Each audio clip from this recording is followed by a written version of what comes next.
Si un clash que l'on n'a pas forcément vu venir. Mardi, Jean-Marc Morandini organisait un débat dans son émission diffusée sur CNews à la suite de la polémique ayant eu lieu dans l'After-Foot.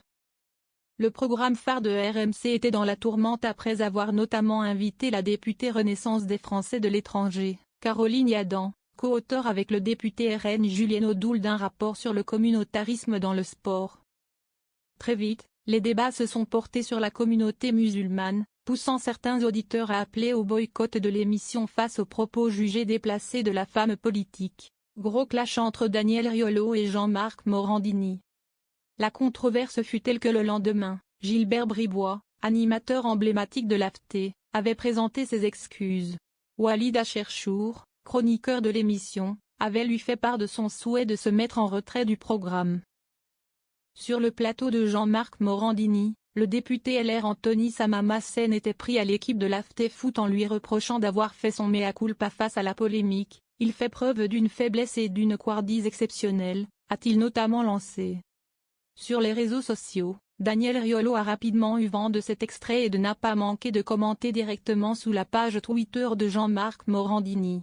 Le compagnon de Géraldine Maillet a attaqué l'animateur de CNews en faisant référence à ses affaires judiciaires. Être bousculé dans l'émission d'une personne condamnée 2 fois pour des faits très graves d'agression sexuelle sur mineurs.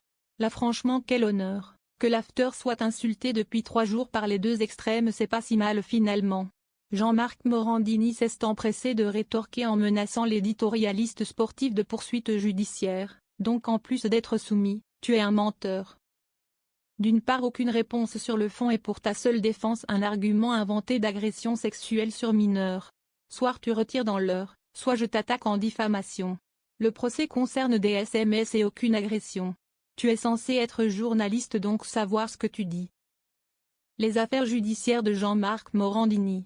Pour rappel, Jean-Marc Morandini a récemment été condamné à une peine de 2 ans de prison avec sursis ainsi qu'une amende de 20 000 €, pour des faits de corruption de mineurs commis sur 3 adolescents entre 2009 et 2016. Son inscription au fichier des auteurs d'infractions sexuelles a également été confirmée par la Cour. Dans un autre dossier, l'animateur a également été condamné en appel fin janvier 2025 à 18 mois de prison avec sursis pour harcèlement sexuel à l'encontre d'un jeune comédien, pour laquelle il se pourvoit en cassation.